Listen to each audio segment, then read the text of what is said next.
25 de dezembro de 1995. Eu trabalhava como vigia para uma companhia de sapatos. E por ser o Natal, a fábrica estava fechada e eu e um colega fazíamos o nosso trabalho caminhando de um lado para o outro do edifício. Um lugar enorme.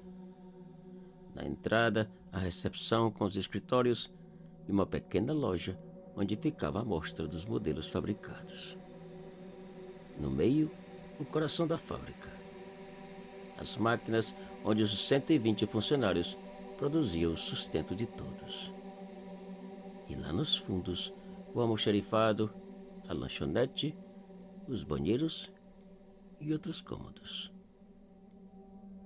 Lá por volta das 9 da noite, enquanto eu caminhava na parte dos fundos, o meu colega informou pelo rádio que o patrão, o dono da fábrica, havia chegado e estava em seu escritório.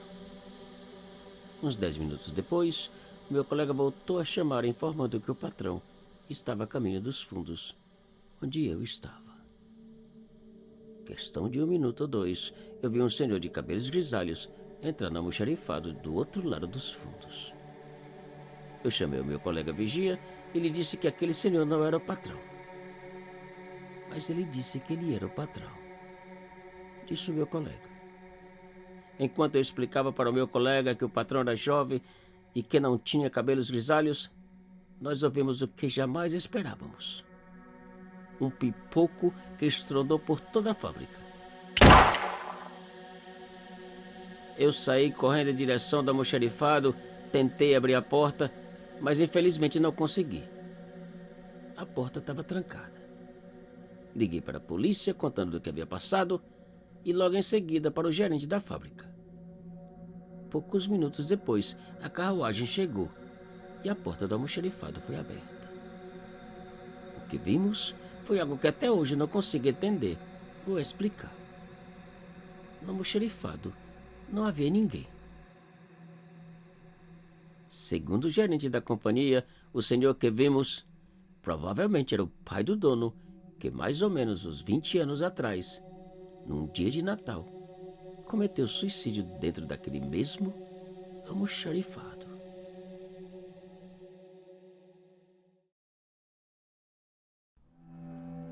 Em 2001, quando tinha 18 anos, eu fui passar a noite de Natal na casa de uns tios.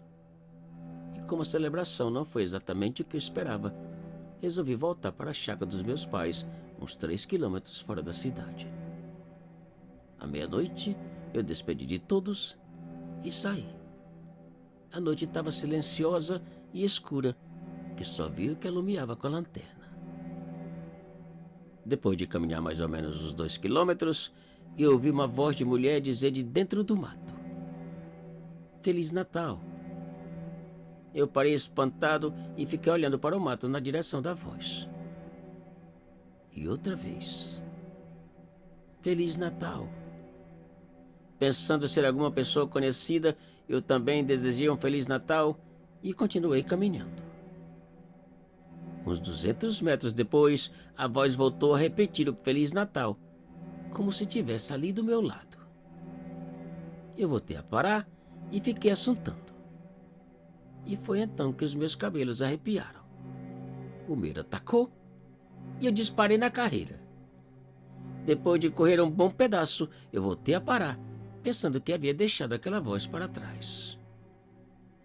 Por engano, a voz ainda estava bem ali do meu lado, repetindo a mesma coisa. Feliz Natal. Desesperado e apavorado, eu voltei a correr, só parando quando cheguei na porta da nossa casa. E bem devagar, e procurando não fazer barulho, entrei e poucos segundos depois: Feliz Natal.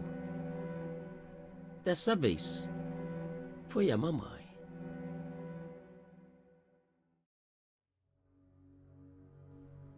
Eu trabalhei vários anos para uma companhia de segurança da nossa cidade.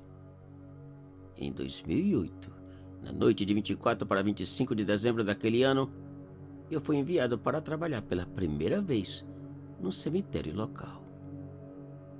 Por volta das 2 da manhã, enquanto fazia uma caminhada, e ouvi vozes vindas de um enorme mausoléu.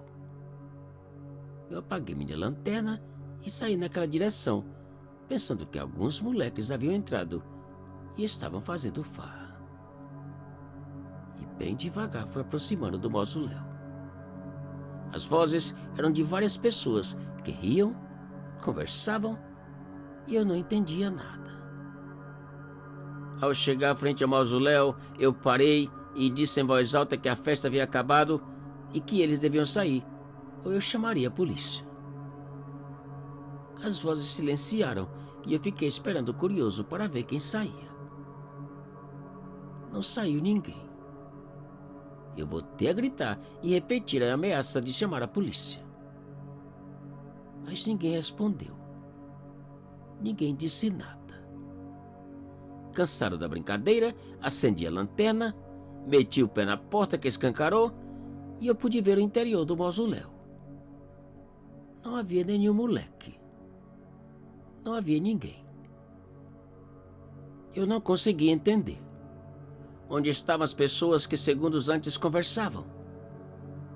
Espantado e assustado, fechei a porta rapidinho e ao virar para sair, eu quase bati as botas.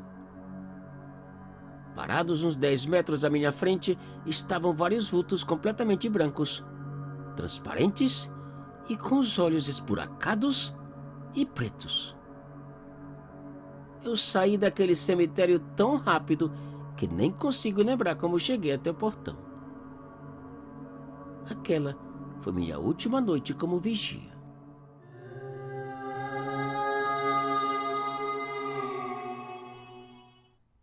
Te cuida e muito obrigado.